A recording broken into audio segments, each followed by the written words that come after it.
The Bronx is a wild place. It's the borough with the most crime and is well known for gang activity. The Bronx drill sound is on the rise and is fueling the deadly war between three gangs: the OGs, the YGs, and Sevside. Let's get straight into this crazy beef. Brooklyn was getting attention for its drill scene, but the Bronx is coming with a whole new sound that's starting to make waves. K-Flock is one of the hottest rappers from the Bronx right now, racking up millions of plays on songs like Being Honest and PSA. Bronx drill may have the same bass lines and hard flow as Brooklyn and UK drill, but it has its own unique sound that's influenced by classic New York hip-hop. Most of the beats have classic samples laced in with distorted 808s that gives the music a different vibe than drill from other areas.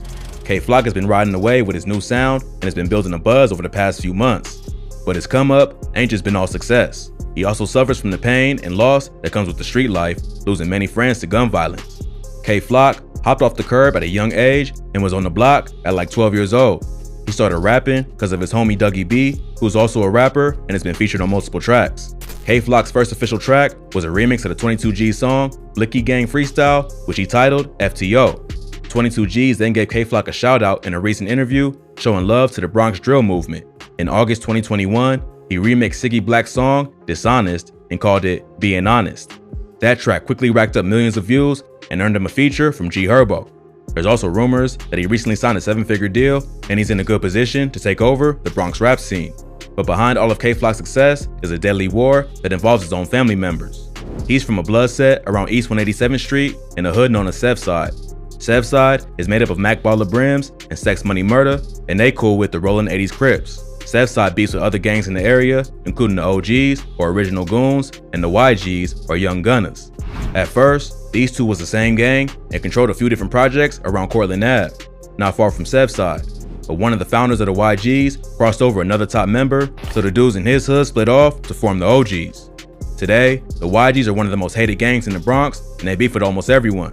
One of the YG's main rappers, named D-Thang, is K-Flock's blood cousin. The two rappers have been dissing each other back and forth. D-Thang shocked the whole hood by dropping a Chicago-style drill track called Talking Facts, where he disrespects dead ops from damn near every gang the YGs beef with. But the beef ain't start with rap. It began with multiple murders, followed by threats in music and on social media. In July 2021, a 19-year-old rapper who went by the name Ty Swish was shot in the head in the lobby of his apartment building. He ran outside after getting shot, but had been hit in the eye and quickly collapsed. A family friend and her two kids found him unconscious outside the building. He was rushed to the hospital, but he was dead at the scene. Witnesses say the gunman fled in a dark-colored four-door sedan, but was never identified.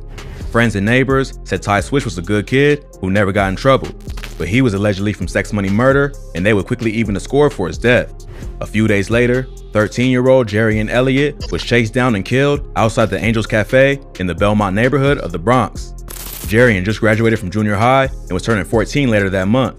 But even though he was young, he already claimed to be from the Rollin' 80s Crips. He had already got arrested 8 times for robbery and assault and spent time in juvie. A friend of Jerry's said the Crips put him on when he was 10 years old and that she tried to warn him about the lifestyle, but he ain't listen. The murder was captured on surveillance footage and showed Jerry walking down the street with a friend. A black sedan is seen driving up alongside him, then coming to a stop. A masked shooter then hops out and shoots at both of them. His friend ran away, but Jerry falls and then crawls into a local cafe. He got shot in the legs and the chest and was rushed to the hospital, but later pronounced dead. Police think Jerry's death was payback for killing Ty Swish. They don't know if he was the killer, but they believe he was there at the time of the murder. Just a few hours after Jerry got chipped, the ops got their revenge and a 16-year-old got killed, and police think it was a payback hit. On Sunday, July 11th, a 16-year-old rapper named Rod G's was shot while getting into an Uber.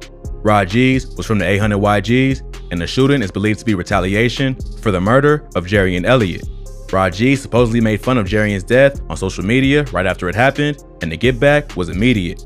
He was on his way to the studio when 2 men on scooters pulled up and started dumping shots into his Uber. The whole thing was captured on the driver's dash cam and quickly went viral on social media. The rapper got shot once before, but survived. His mom said he was trying to turn his life around and was focusing on his music career, but he didn't get that chance and instead became another casualty in this deadly war. But the case is still active and they both minors, so there ain't too much public info available. With so many deaths on all sides, the beef between the YGs, OGs, and Sevside was really heating up. On August 16th, K-Flock dropped the track Is You Ready?, where he disses multiple rival rappers, including his own cousin, D-Thang. In the first verse, he says, Boy, ask my ops, it could get ugly. I could do shh like Ice did Sonny. This is referring to the classic film Paid in Full. In the movie, Mitch, one of the main characters played by Mekhi Phifer, has a younger brother who gets kidnapped for ransom. Mitch tries to get the money, but he gets killed by Rico, played by Cameron, who steals the drugs to pay Sonny's ransom. Sonny gets killed as a result, and come to find out, he was set up by his own uncle, Ice, who was mad at Mitch for kicking him out of the house. So in this bar, K-Flock sends a shot directly to his own cousin, D-Thang, and lets him know he's not above setting him up. The song was big in New York and even got played on Hot 97, so you can probably guess how the ops felt about this. D-Thang quickly hopped on social media and gave his thoughts on the bar, saying, "Can't wait to see Auntie now." A few weeks later, another Rollin' 80s member who was affiliated with K-Flock got murdered broad day. The victim was 16-year-old rapper Nas Rolla. He was killed after two men hopped out of a Honda Accord and popped him in the head and chest in Sebside's hood. Police said that Nas Rolla had a long criminal history and got arrested 18 times already, including 10 felonies dating back to May 2017. He was recently arrested for gun possession and was fighting 3 other open gun cases. After his death, D-Thang would hop on Instagram and sneak diss Nas Rolla, who was his cousin K-Flock's right-hand man, suggesting he might have got set up. Right around the same time Nas Rolla was killed, D-Thang dropped Talk Facts, which is pretty much the Bronx version of Who I Smoke, where he disses all his ops, both alive and dead. On the track, he samples the song Somebody That I Used to Know by Gautier and throws a sub at a different op in almost every bar. Some disses include Dougie got shot, but he's still in recovery, sending shots at K-Flock's homie, Dougie B. He also says, "Come on, CJ, you see me when I ain't see you. You ain't even make a move. So how the when you see me, you gon' shoot?" In this bar, he takes shots at another rival rapper from Cortland who dissed D-Thang on the track Kidnap Who after D-Thang said he was gonna kidnap Booba Savage, who was also featured on the track. Later he raps, "Jiggy Man, aka Shot Ek, dumbass got hit. That's word on my mother, they never do shit." Here, he's talking about a rapper named Shot Ek, who's from the OGs and known to go by the name Jiggy Man. So, it looks like Bronx drill is following the same pattern as Chicago and the UK. Rappers diss each other in songs, then follow it up with real violence. What's really crazy is that a lot of them are under 18 and still in high school, so really, they don't fully understand the consequences that come with the lifestyle they live in. Hopefully, they're paying attention to how hot it's getting in O-Block and they cool it down before it's too late. But with so many lives lost on both sides, it's hard to see an end in sight.